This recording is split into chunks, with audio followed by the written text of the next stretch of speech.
Okay. Ramakrishna Hari. मी कर्मवीर हरिभक्तपरायण भगवान महाराज कोकरे, श्री संत ज्ञानेश्वर माऊली जीवन मुक्तिधाम सेवा संस्थान, गोशाळा, लोटे, परशुराम, तालुका खेड, जिल्हा रत्नागिरी, कोकण, महाराष्ट्र. आज समस्त पत्रकारांना निमंत्रित करून आपल्या गोशाळेतल्या ज्या काही समस्या आहेत, गोशाळेला जी काही शासनाकडून अपेक्षा आहे, आणि आपण गेले अनेक दिवस याच ठिकाणी वेगवेगळी केलेली आंदोलनं आणि त्या आंदोलनातून महाराष्ट्र शासनाने आजपर्यंत तरी सकारात्मक प्रतिसाद देऊन पूर्ण होकार दिलेला आहे. त्याबद्दल आमचं कोणतंही म्हणणं नाही, परंतु शासनाने तो विषय तत्काळ मार्गी लावावा, गोमातेचा प्रश्न सोडवून त्यांचे आशीर्वाद घ्यावेत. आदरणीय उदय सामंत साहेबसुद्धा याच्यासाठी प्रचंड सकारात्मक आहेत. मुख्यमंत्री साहेब प्रचंड सकारात्मक आहेत. देवेंद्र फडणवीस साहेब याच्यासाठी प्रचंड सकारात्मक आहेत. मुख्यमंत्री साहेबांनी तर स्वतः पत्रव्यवहार करून त्याच्यावरती शेरा मारून MIDCला पत्र दिलेलं आहे, पण तरीसुद्धा अजून त्याची ठोस कारवाई झालेली दिसत नाही किंवा ते हे झालं नाही. म्हणून आम्ही परवा आळंदीमध्ये सुद्धा एक मोठं आंदोलन वारकरी संप्रदायाच्या वतीने आणि सगळ्यांनी उभारलं होतं. त्याच्यातही मागणी ठेवली होती. तेव्हा आदरणीय आमदार माजी मंत्री बाळा भेगडे साहेब यांनी फडणवीस साहेबांजवळ बोलणं करून देऊन तो विषय आमचे महाराष्ट्र वारकरी महामंडळाचे प्रदेशाध्यक्ष प्रकाश महाराज जमजाळ आणि समस्त वारकरी संप्रदायातली मंडळी, देऊ संस्थांचे अध्यक्ष, देऊ पालखी सोहळ्याचे प्रमुख, माऊली संस्थांचे प्रमुख चोपदार आणि वारकरी संप्रदायातली सगळी दिग्गज मंडळी येऊन त्यांनी तेही आंदोलन आपलं सोडवलं होतं.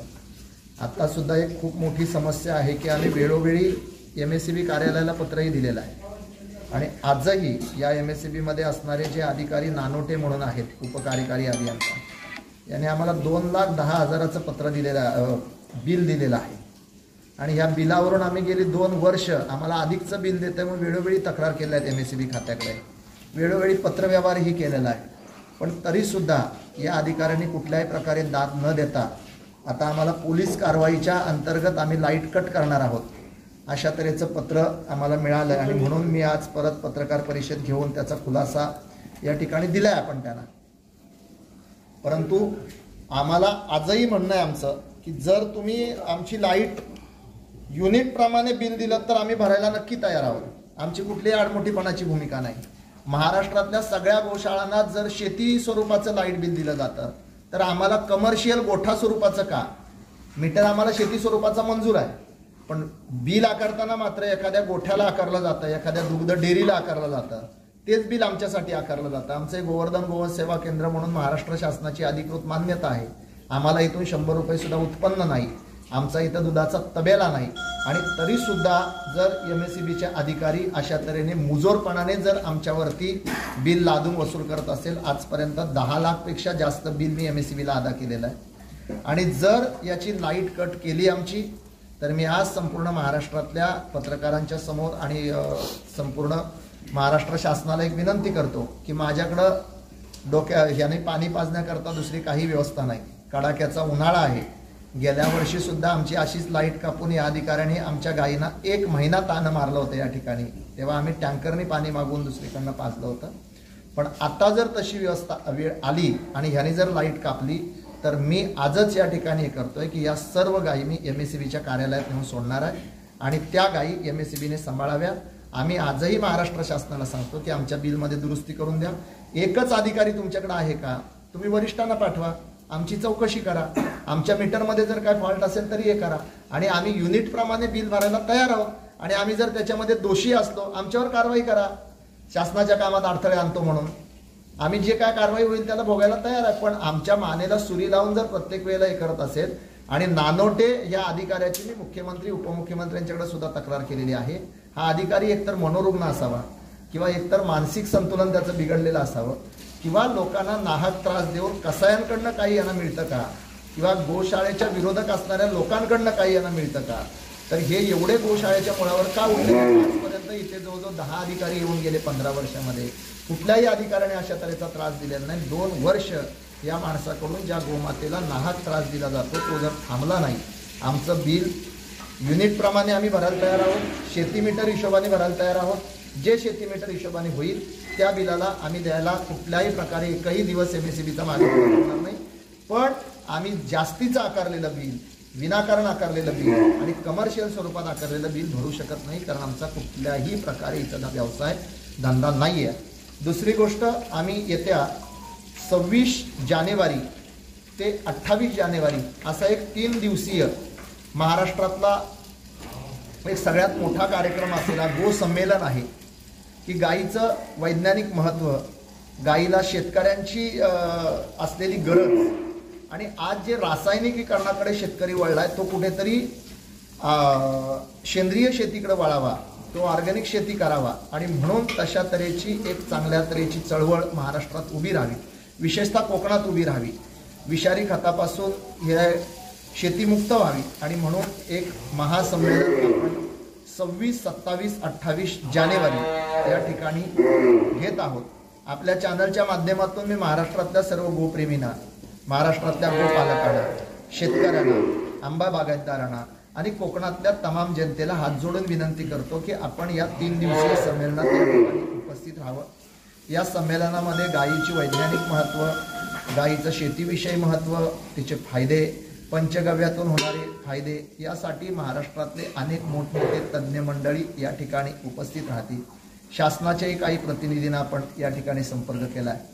महाराष्ट्र राज्य गोसेवा आयोगाचे प्रमुख शेखरजी मुंदळा आणि तसेच बाकी इतर सगळ्या संघटनांचे प्रमुख, समस्त महाजन परिवार आहे, आदिजी युवक चॅरिटेबल ट्रस्ट आहे किंवा महाराष्ट्र राज्य कृषी गोसेवा संघ आहे, महाराष्ट्र राज्य गोशाळा महासंघ आहे आणि आमचा वारकरी संप्रदाय आहे, असा एक मोठा 3 दिवसीय कार्यक्रम असेल.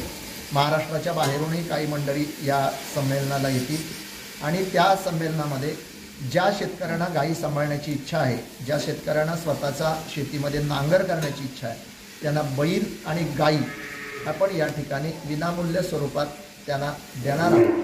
त्यांनी त्या सांभाळाव्या, त्यांनी त्याच्यावर शेती करावी आणि त्या शेती कशी करावी याचं मार्गदर्शनसुद्धा आपल्या गोशाळेतून त्यांना मिळेल आणि त्यासाठी आम्ही सगळ्यांनाच आवाहन करतोय, सगळ्या लोकप्रतिनिधींनी यावं. आपण त्यांना पत्रव्यवहारही करणार आहोत आणि सगळ्या शासनातल्या वेगवेगळ्या घटकातल्या संबंधित व्यक्तीने यावं यासाठीची आपण विनंती करतोय. तुमच्या सगळ्यांच्या सहकार्याने, महाराष्ट्रातल्या सगळ्या जनतेच्या सहकार्याने हा विषय पुढे जाईल आणि ही गोशाळा एक गोसंवर्धन केंद्र म्हणून एक महाराष्ट्र सरकार हे हिंदुत्ववादी आहे आणि कत्तलखान्याला जाणारी एकही गाय कत्तलखान्याकडे जाऊ नये म्हणून या गोशाळेचं महत्त्व प्रचंड कोकणात आहे.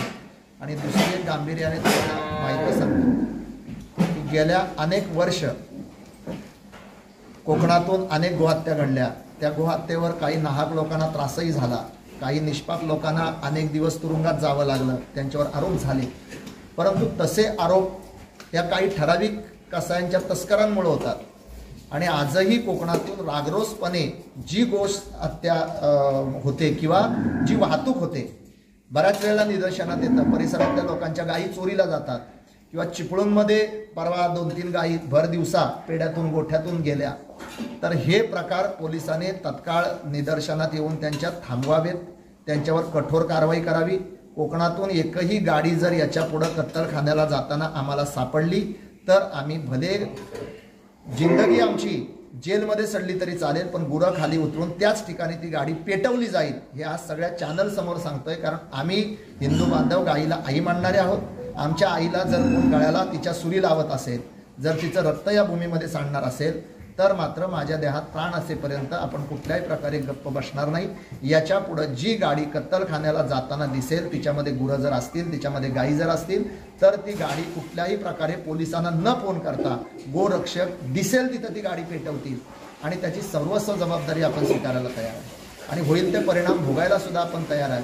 कारण कोकणातून एवढे मोठे मुद्दे घडून सुद्धा, एवढ्या मोठ्या गोहत्येचं प्रकरण घडून अनेक लोकांना त्याच्यामध्ये त्रास होऊन सुद्धा जर पोलीस प्रशासन हे करत नसेल तर पोलिसांना त्याच्यावर आम्हाला संशय उभा राहतो. म्हणून पोलिसांनी तत्काळ SP साहेबांनी, कलेक्टर साहेबांनी याच्यामध्ये लक्ष घालावं आणि कोकणातल्या गो तस्करी रोखणं ही पोलिसांची जबाबदारी आहे आणि ते रोखलंच पाहिजे. आणि ते जर रोखत नसतील तर मग आम्हाला त्याच्यामध्ये विशेष लक्ष घालावं लागेल. तशा तऱ्हेचा पत्रव्यवहार आपण 2 दिवसातच SP साहेबांना करतोय आणि त्यासाठी तुम्हाला सर्वांना परत एकदा मी चॅनलच्या माध्यमातून विनंती करून सांगतो की कोकणातून रोज आमच्या माहितीप्रमाणे शेकडो गाड्या कराडच्या दिशेने जातात, काही संगमेश्वरच्या दिशेने जातात, तर काही मुंबईच्या दिशेने जातात आणि याचे जे मेन अड्डे आहेत हे मग ते दसपटीतले काही भाग असतील किंवा इकडे सवेनीसारखे काही भाग असतील किंवा मार्गतामाने असतील. या मार्गतामान्याच्या विषयावर अनेक वेळेला मी पोलिसांना टीप दिलेली आहे. मार्गतामान्यामध्ये जी होणारी तस्करी आहे किंवा दसपटीमध्ये काही लोक जी वाहतूक करणारी आहेत, मग ते अकल्यासारख्या ठिकाणी असतील आणि कादवडसारख्या ठिकाणी असतील, काही ठराविक लोक आहेत त्यांची नावं पोलीस स्टेशनला आहेत. पोलिसांना ते सगळं माहीत आहे आणि पाटणमधून काही लोक जर इथं येऊन अशा तऱ्हेने समाजातली शांतता भंग करण्याचं काम करत असतील तर ते पोलिसांनी कुठल्याही प्रकारे करू नये. कारण तिथं वरती जो नाका आहे कोयना ह्याच्यामधला घाटमाथ्यावरचा, त्या नाक्याला सतर्क पोलिसांनी केलं पाहिजे आणि ते जर नाही झालं तर आपण मात्र तीव्र आंदोलन या विषयाचं उभं करणार आहोत. हे आज तुमच्यासमोर विषय ठेवलेला आहे. आज आदरणीय गुरुवर्य आमचे सगळ्यांचे प्रेरणास्थान, महाराष्ट्रातल्या हजारो गायींचे पालक, कुष्ठरोगी, महारोगी, कॅन्सर पेशंट, पागल झालेली लोक यांसारख्यांचं संगोपन करणारे वारकरी संप्रदायाचे आधारस्तंभ आदरणीय संजय महाराज पाचपोर हे आज अतिशय त्यांच्या व्यस्त याच्यातून कीर्तनाच्या निमित्ताने या ठिकाणी आगमन झालं त्यांचं आणि त्यांनी गोशाळेला भेट दिली. आणि ही गोशाळासुद्धा बाबांच्या प्रेरणेतून चालते, बाबांनी दिलेल्या मार्गदर्शनानुसार चालते आणि बाबांच्या सहयोगातून चालते. मागच्या आंदोलनातसुद्धा बाबा या ठिकाणी उपस्थित राहणार होते, पण ते काही कार्यक्रम आणि सगळं अखंड विदर्भामध्ये हजारो गायींचं संगोपन बाबांच्या माध्यमातून चालतं. म्हणून 2 मिनिटं ते शुभेच्छा देतील आपल्याला.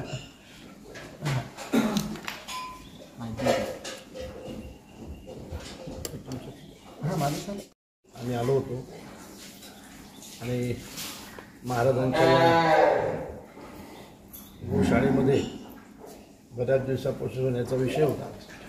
असं आम्ही बऱ्याच दिवसापासून संपर्कात आहोत. महाराज या ठिकाणी शेकडो गाईचं संगोपन करतायत आणि महत्त्वाचं म्हणजे तुम्ही सगळेजण त्यांना सहयोग करताय, त्याबद्दल तुम्हाला सुद्धा मी धन्यवाद देतो. आणि असाच याबद्दलचा आपला सहयोग गाईचं रक्षण करण्यासाठी ज्या काही गोष्टी महत्त्वाच्या असतील त्या कराव्याच लागतात. त्यासाठी तुमचा सहयोग अत्यंत महत्त्वाचा राहील. आपण तो देत आहे यासाठी मी आपल्या सगळ्यांना धन्यवाद.